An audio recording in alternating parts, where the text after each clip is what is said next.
JEE main के लिए अब काफी कम समय बाकी है। ऐसे में ऐसे बहुत सारे बच्चे हैं जिन्होंने प्रॉपर प्रिपरेशन नहीं की हुई है। उनके मन में एक डाउट है कि अब हम परसेंटाइल को कैसे इंक्रीज कर सकें। कुछ बच्चों ने पहला अटेम्प्ट दिया और पहले शिफ्ट में उनका परसेंटाइल बहुत अच्छा नहीं बन पाया।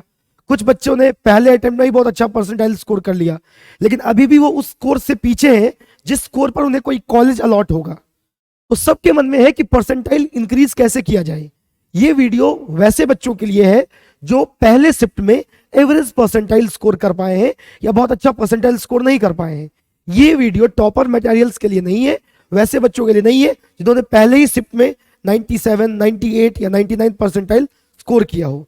अगर आपकी प्रिपरेशन बहुत अच्छी नहीं है और लास्ट के बाकी कुछ दिनों में आप अपने परसेंटाइल को और बेहतर करना चाहते हो, तो उसके लिए कुछ प्रूवन स्ट्रेटजी है जिसको बहुत सारे बच्चों ने अप्लाई किया है प्रीवियस कुछ ईयर्स में और उन्होंने अच्छा किया है जेई मेन के अंदर। तो आइए हम लोग जेई मेन में लास्ट मोमेंट पे परसेंटाइल बूस्ट करने के कुछ तरीकों के बारे में जानते हैं। सबसे पहली चीज जो मैं यहाँ पे बच्चों को सजेस्ट करता हूँ, हर हर साल मैं बच्चों को ये चीज बोलता हूँ कि आपको पूरे सिलेबस को नहीं पढ़ना है, you just need to filter out the syllabus. सबसे पहला पॉइंट, सिलेबस फिल्टर करने का मतलब क्या है। जैसे बहुत सारे बच्चे सोचते हैं कि मेरा रोटेशन खराब है, किसी का एसएचएम अच्छा है, तो किसी की इलेक्ट्रोस्टैटिक्स अच्छी है, तो कोई मैग्नेटिज्म में जो है अच्छा नहीं कर पा रहा है। तो सबसे पहले आपको क्या करना है, पूरे सिलेबस का सिलेक्शन कुछ इस तरीके से करना है। आपको एक चार्ट लेना है, उस चार्ट में आपके पास आप 3 तरह का पेन यूज करो। एक आप यूज करो ब्लू पेन, एक यूज करो आप ब्लैक पेन और एक यूज करो आप रेड पेन।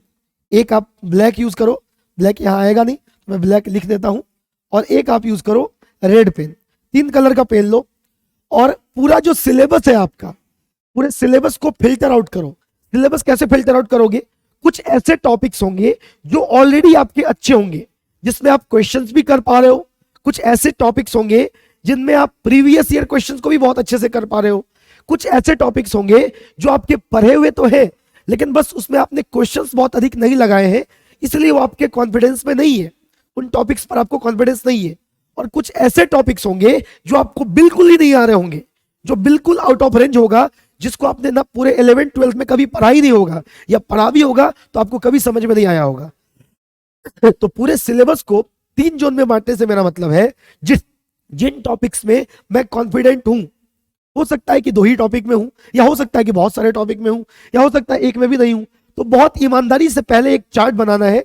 ब्लू में उन टॉपिक्स को रखना है जिनमें आप कॉन्फिडेंट हो, जो आप अच्छे से कर सकते हो। ब्लैक कलर से उन टॉपिक्स को लिख लो जो टॉपिक्स की थ्योरीज आपको आती है, जिन टॉपिक्स को आप हल्का फुल्का जानते हो बट सवाल नहीं लगा पाए हो। ये मॉडरेट लेवल का टॉपिक हो गया, इसको इसमें डाल लो। कुछ ऐसे टॉपिक्स होंगे जो बिल्कुल ही नहीं आपको आ रहे होंगे, और अगर आप उसको पढ़ोगे तो भी आपको वो नहीं हो पाएगा, तो उसको डेंजर जोन में छोड़ दो, उसको रेड रीजन में छोड़ दो। ये जो हम लोग सिलेबस का कैटेगराइजेशन करेंगे पूरे 11th 12th के सिलेबस का, इसको चैप्टर वाइज ना करके टॉपिक वाइज अगर करें, मतलब फिल्टर बाय फिल्टर करें, पहले पूरे चैप्टर्स को छांट लें। उसके बाद हो सकता है कि जैसे रोटेशन चैप्टर के अंदर में सेंटर ऑफ मास निकालना तुमको आता हो, लेकिन उसके आगे की चीजें तुमको नहीं आती हो, तो तुम सेंटर ऑफ मास को ब्लू में डाल देना, बाकी चीजों को ब्लैक और रेड अपने अकॉर्डिंग डाल देना। तो ये चीज टॉपिक वाइज करोगे तो और बेहतर होगा, बाकी चैप्टर वाइज तो करना ही करना है। तो सबसे पहला पॉइंट मैंने आपको बताया कि प्रिपरेशन लास्ट मोड में अगर आप हैं तो आपको पहले सिलेबस को फिल्टर करना पड़ेगा। आपको मालूम होना चाहिए कौन सा पार्ट आपका स्ट्रांग है, कौन सा पार्ट आपका वीक है, और कौन से पार्ट पे आपको बिल्कुल काम नहीं करना है। जो पार्ट आपका स्ट्रांग है उसको और स्ट्रांग बनाइए और मॉडरेट पार्ट को स्ट्रांगर में लाइए। जो रेड रीजन है, रेड रीजन मतलब जो टॉपिक्स आपको बिल्कुल नहीं आते, अब उनको टच मत कीजिए, उन टॉपिक्स की तरफ देखिए भी नहीं। आप खुद के लिए खुद का सिलेबस डिजाइन करिए। ये चीज सारे सब्जेक्ट्स पर अप्लाई होता है, फिजिक्स पर भी, केमिस्ट्री पर भी और मैथ्स पर भी, कि सारे चैप्टर्स में पहले हम लोगों को सिलेबस फिल्टर आउट करने होंगे कि हमें क्या आता है, क्या थोड़ा बहुत आता है, क्या बिल्कुल नहीं आता। जो बिल्कुल नहीं आता, अगर मान लो कि तुमको कोई भी टॉपिक बिल्कुल नहीं आता तो तुमसे जेई नहीं होगा, छोड़ दो। आपको कम से कम 20% टॉपिक ऐसे जरूर होने चाहिए जो आपके ब्लू रीजन में आने चाहिए। हर बच्चे ने 12th बोर्ड दिया होगा तो बोर्ड के लिए कुछ चैप्टर्स लोग अच्छे से पढ़ते हैं, तो वो तो ऑब्वियसली होने चाहिए। अब पहला पॉइंट फिल्टर आउट सिलेबस, ये हो गया। उसके बाद जो आपने सिलेबस को फिल्टर किया है उसमें आपको शॉर्ट नोट्स बनाना शुरू करना है। शॉर्ट नोट्स सिर्फ जो आपने ब्लू टॉपिक लिया है इस टॉपिक का शॉर्ट नोट्स सबसे पहले बनाइए। शॉर्ट नोट्स और फॉर्मूला चार्ट, इसका ब्लू टॉपिक का शॉर्ट नोट्स, ठीक है, और फॉर्मूला चार्ट दोनों बनेगा।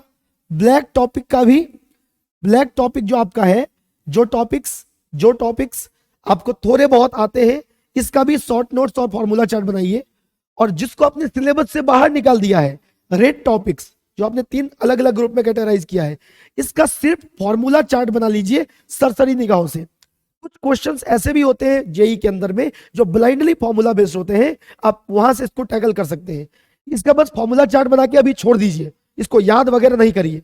इसका एक एक कॉन्सेप्ट आपके जहन में ऐसे होना चाहिए कि सवाल के थ्रू कॉन्सेप्ट को रियलाइज करिए। अच्छा, इस तरह का कॉन्सेप्ट इस तरह के सवाल में होता है, शॉर्ट नोट के आगे टाइप ऑफ क्वेश्चन लिख लीजिए, ठीक है। इसके बाद कोशिश करिए कि अगले 30 दिन में जितने भी आपके ब्लैक टॉपिक्स हैं वो ब्लू में कन्वर्ट हो, जितने भी ब्लैक टॉपिक्स हैं वो ब्लू में कन्वर्ट हो। जब सारे के सारे ब्लैक टॉपिक्स ब्लू में कन्वर्ट हो जाएंगे, ब्लू ब्लैक का फंडा क्या है वो मैंने पहले बता दिया, तो फिर आप रेड टॉपिक की तरफ देखिए कि रेड टॉपिक में से सबसे इजीएस्ट वाला आपको, कठिन में सबसे इजी कौन सा लगेगा, जिसके फॉर्मूला चार्ट को देख के आप उसको वापस से ब्लैक में कन्वर्ट कर सकते हैं। ये स्ट्रेटजी बनाइए और आप शॉर्ट नोट्स और फॉर्मूला चार्ट जरूर बना लीजिए, इससे आपकी एक्यूरेसी और स्पीड बढ़ जाती है। एग्जाम में कुछ ऐसे क्वेश्चंस हैं जो रिपीटेडली एक दो खास कॉन्सेप्ट से ही रिपीट होते हैं, तो अगर उन कॉन्सेप्ट को एक जगह लिखे हुए रहोगे, शॉर्ट नोट्स और फॉर्मूला चार्ट प्रिपेयर रहेगा और उसको रिपीटेडली रिवाइज करोगे तो तुम्हारी एक्यूरेसी और आपकी स्पीड दोनों इंक्रीज हो जाएगी, ठीक है। फिर आ जाते हैं तीसरे पॉइंट पर, ये क्लियर हो गया। तीसरा, बहुत सारे बच्चे जो अभी बोर्ड एग्जाम खत्म किए हैं, जिनका बोर्ड एग्जाम या फिर चल रहा है, सीबीएसई वालों का चलेगा, तो वो लोग सोचते हैं कि हम 12th वाला पोर्शन तो अभी पढ़े ही है, पहले 11th रिवाइज कर लेते हैं, ताकि जेई में एक मन में ये चीज है कि 11th खराब है तो जेई नहीं होगा। ये बात सही है, लेकिन अगर हम 12th के भी कुछ टॉपिक्स को अच्छे से कर लें, जैसे मॉडर्न फिजिक्स कर लें, जैसे इलेक्ट्रोमैग्नेटिज्म को कायदे से पढ़ लें, तो हम अच्छा कर पाएंगे जेई में। लेकिन इलेक्ट्रोमैग्नेटिज्म को भी समझने के लिए 11th का कुछ फंडामेंटल कॉन्सेप्ट्स आना चाहिए, जैसे कुछ वेक्टर्स आने चाहिए, बेसिक मैथमेटिकल टूल्स आने चाहिए, फोर्सेस का एडिशन आना चाहिए, एनर्जी का कॉन्सेप्ट जो कि पोटेंशियल एनर्जी या कंजर्वेटिव फील्ड के बारे में पढ़ाते हैं क्लास 11 में। मैं फिजिक्स की एग्जांपल ले रहा हूं, ऐसे सारे सब्जेक्ट में कुछ 11 के टॉपिक्स होते हैं जो 12th को ऑपरेट करते हैं, तो we must be aware about such topics. और 11 के सिलेबस को, अगर 11 बहुत वीक रहा हुआ है, क्योंकि कोविड, आफ्टर कोविड मैक्सिमम बच्चों का 11 खराब है, वो 11 सीरियसली नहीं पढ़ पाए हैं, तो ऐसे में आपको 11th में बहुत अधिक डूबना नहीं चाहिए। 11th के उन टॉपिक्स को निकाल लो जिसके बेसिस पर तुम 12th को समझे हो या 12th का क्वेश्चन ऑपरेट करोगे, क्योंकि 12th को तुमने अभी बोर्ड के लिए सीरियसली पढ़ा है, तो जो तुम्हारा स्ट्रॉन्ग पोर्शन है 12th, उसी को और बेहतर करो और उससे स्कोर करो जेई के अंदर में। 11th के पीछे मत दौड़ो। अगर तुमने थर्मोडायनेमिक्स बिल्कुल नहीं पढ़ रखा है फिजिक्स में, तो कोई मतलब ही नहीं बनता है उसके पीछे दौड़ने से। लेकिन हाँ, 11th के उन सेलेक्टिव टॉपिक्स को पढ़ लो जिनसे 12th का फंडामेंटल ऑपरेशंस होता है। मतलब 11th की सिलेबस को, 11th के क्वेश्चन बैंक को सॉल्व करने के लिए नहीं पढ़ना है, 11th के कुछ सेलेक्टिव टॉपिक्स को 12th के क्वेश्चंस को ऑपरेट करने के लिए पढ़ना है, क्योंकि 80% बच्चों का 12th अच्छा होता है। अगर 11th भी अच्छी है तो और अच्छी बात है, लेकिन मैंने पहले ही कहा था कि ये वीडियो उन बच्चों के लिए है जो बहुत अच्छा नहीं कर पा रहे हैं। ये टॉपर मटेरियल जिनका ऑलरेडी 95 परसेंटाइल है, 99 परसेंटाइल है, उनके लिए नहीं है। फिर हम लोग बात करते हैं, अब अगला पॉइंट है हमारे पास पीवाईपी एंड पीवाईक्यू। पीवाईपी से मेरा मतलब है प्रीवियस ईयर पेपर। हमने ब्लू, ब्लैक और रेड में कन्वर्ट कर लिया था। तो उन टॉपिक्स का सबसे पहले एक चीज, बच्चा क्या सोचता है कि पहले हम लोग चैप्टर वाइज पढ़ लेते हैं, चैप्टर वाइज क्वेश्चन सॉल्व कर लेते हैं, फिर एक बार मॉक टेस्ट देंगे, प्रीवियस ईयर पेपर देंगे। लेकिन मैं तुमको क्या कहता हूं कि हमारे पास दो तरीके से हमको प्रीवियस ईयर क्वेश्चन लगाने हैं। प्रीवियस ईयर के क्वेश्चंस को दो तरीके से लगाने हैं। एक हो गया हमारे पास पीवाईपी, तीनों सब्जेक्ट का प्रीवियस ईयर क्वेश्चन का मिला करके जो प्रीवियस ईयर पेपर है उसको लो, और जो टाइम स्लॉट है तुम्हारा भी जिस तैयारी पे हो उसी तैयारी पे, मतलब ये नहीं कि पहले हम चैप्टर वाइज पढ़ लेते हैं, शॉर्ट नोट्स बना लेते हैं तब करेंगे। 3 पीवाईपी दो, 3 प्रीवियस ईयर पेपर दो और उसका एनालिसिस करो कि तुम्हारी गलतियां किस वजह से हो रही हैं। क्या सिली मिस्टेक्स कर रहे हो, या फॉर्मूले नहीं याद है, या कॉन्सेप्ट कौन से ऐसे कॉन्सेप्ट है जिनको तुम लैग कर रहे हो। उसके बाद तुम चैप्टर वाइज पीवाईक्यू पे जाओ। तो जब तुम प्रीवियस ईयर पेपर दिए थे तो जो जो मिस्टेक्स किए थे उन मिस्टेक्स को पीवाईक्यू सॉल्व करते वक्त, ये हमारा टाइम बाउंड होना चाहिए प्रीवियस ईयर पेपर, लेकिन पीवाईक्यू टाइम बाउंड नहीं भी होगा तो चलेगा। तुम देखो कि कौन कौन से ऐसे कॉन्सेप्ट्स हैं जो पीवाईपी में रिपीट हुए हैं, प्रीवियस ईयर पेपर्स में रिपीट हुए हैं, और उनको कैसे हैंडल आउट करना है। इसके लिए तुम सॉल्यूशंस भी अगर देखते हो तो चलेगा, लेकिन याद रखना प्रीवियस ईयर पेपर को कोशिश करना 2.5 घंटे में निपटाने का। तुमको पूरा सिलेबस का तो पेपर अटेम्प्ट नहीं करना है, तो 2.5 घंटे में निपटाने की कोशिश करना, और फिर एनालिसिस करके तब ओएमआर फिलिंग का भी प्रैक्टिस डेवलप करना है। ठीक है, तो ये हो गया पीवाईक्यू और पीवाईक्यू का, पीवाईपी और पीवाईक्यू का। उसके बाद फिर लगभग 20 से 25 दिन जब हो जाएगा, या मान के चलो कि 30 दिन हो जाएगा, जब तुम ऑलमोस्ट लगभग चैप्टर्स के पीवाईक्यूज लगा चुके होगे, तो फिर से 3 पीवाईपी देना। ये जो 3 पीवाईपी होगा ये इससे अलग होगा जो तुमने पहले दिए थे। मतलब पहले 3 पीवाईपी प्रीवियस ईयर पेपर, फिर previous year questions chapter wise, और फिर अगेन 3 पीवाईपी। इससे तुमको पता चलेगा कि कुछ कुछ ऐसे कॉन्सेप्ट्स हैं जो रिपीटेडली हर प्रीवियस ईयर में आए हैं, तो उन कॉन्सेप्ट को एक अलग चार्ट बना करके लिख सकते हो कि इससे बार बार क्वेश्चन रिपीट होता है या नहीं। तो पहले जो तुमने शॉर्ट नोट्स बनाया वहां जाके उसको अंडरलाइन कर सकते हो कि इससे क्वेश्चन बार बार रिपीट हुआ है। ठीक है, तो प्रीवियस ईयर पेपर और प्रीवियस ईयर क्वेश्चन करने का ये तरीका। उसके बाद देखो तुम कितना टेस्ट देते हो, उससे कहीं ज्यादा इंपॉर्टेंट ये है कि तुम टेस्ट की एनालिसिस कितनी अधिक करते हो, टेस्ट का एनालिसिस कितना अच्छे से कर पाते हो। तो याद रखना कि टेस्ट देने के बाद, जैसे तुमने पीवाईपी दिया या पीवाईक्यू दिया, या बहुत सारे बच्चे ऑनलाइन कुछ एप्लीकेशंस पे मॉक टेस्ट देते हैं, हम लोगों ने भी अपने एंड्रॉइड ऐप पर, मैक्स फिजिक्स के एंड्रॉइड ऐप पर अलग अलग टेस्ट क्रिएट किया हुआ है जहां से तुम टॉपिक वाइज टेस्ट दे सकते हो। तो टेस्ट के जस्ट बाद अगर सपोज करो कि तुम एक मॉक टेस्ट दिए हो पूरे के पूरे टाइम ड्यूरेशन का, तो टाइम ड्यूरेशन खत्म होने के बाद कम से कम 1 घंटे लगाओ, एक रेड पेन लो और टेस्ट का एनालिसिस करो सॉल्यूशन देख करके। वही टेस्ट पेपर दो जिसका सॉल्यूशन तुम्हारे पास है, कि तुमने गलतियां क्यों की या तुमसे क्वेश्चंस क्यों मिस हुए। एनालिसिस बहुत मैटर करेगा। कई बार तुमको दिखेगा कि तुम 2 + 3 7 लिख दोगे, 2 + 4 8 लिख दोगे, तो ये सिली मिस्टेक्स होते हैं। कई बार क्वेश्चन तुम इसलिए नहीं कर पाओगे क्योंकि तुम फॉर्मूला भूल जाओगे। कई बार ऐसा होगा कि तुम स्टार्टिंग के टफ क्वेश्चंस में उलझे हुए रह जाओगे, पता चला टाइम बीत गया और बाद में बहुत इजी क्वेश्चंस थे। तो ये चीजें तभी रेक्टिफाई हो पाएंगी जब तुम मॉक टेस्ट देने के बाद उसकी प्रॉपर एनालिसिस करोगे। प्रॉपर एनालिसिस का मतलब क्या है कि देखो कि गलतियां क्यों हो रही हैं, उनको एक रेड पेन से लिखो और उस पेपर को चिपकाओ जहां पढ़ते हो। अच्छा, ये सब गलती हम कर रहे हैं, अगला मॉक में वो गलती नहीं करेंगे। फिर अगला मॉक दो, फिर एनालिसिस करो, फिर से कुछ नया गलती किए हो या पुराना गलती ही दोहराए हो, फिर से रेड कलर से लिखो, और उन गलतियों को रिपीट ना करो। मेन एग्जाम में पूरा गेम 3 घंटे का है, 3 घंटे में जो बेस्ट कर गया वही बेस्ट कर गया। तुमको कितना नॉलेज है या तुम कितना ज्यादा सवाल बनाए थे ये सब अलग रखा रह जाएगा, और 3 घंटे का परफॉर्मेंस तुम्हारा बेहतर होगा। तो इस 3 घंटे के लिए यकीन मानो कि तुम्हारे टेस्ट का एनालिसिस बहुत मैटर करेगा। ये हमारा था टेस्ट का एनालिसिस। उसके बाद ये हम लोगों ने पॉइंट्स देख लिए। उसके बाद माइंडसेट की बात करते हैं।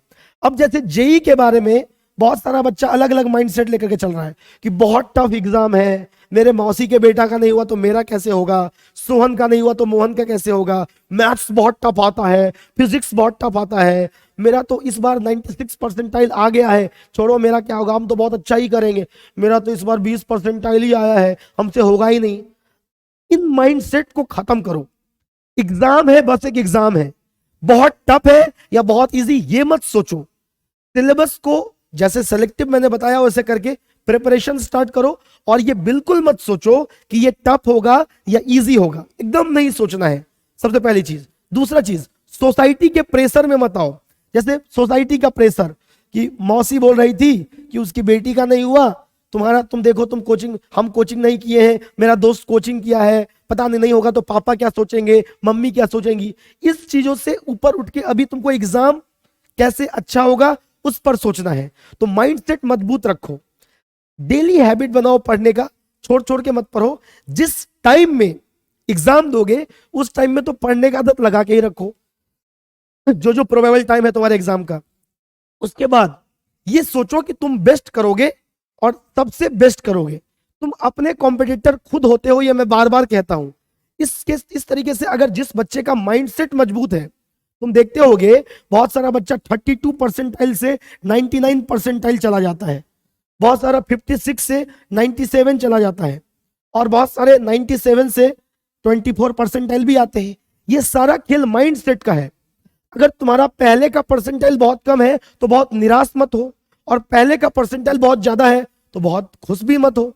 इन चीजों का ध्यान रखो, और लास्ट मोमेंट पर जो मैंने बातें बताई उनको अगर अच्छे से देख लोगे तो यकीन मानो बहुत अच्छा कर जाओगे।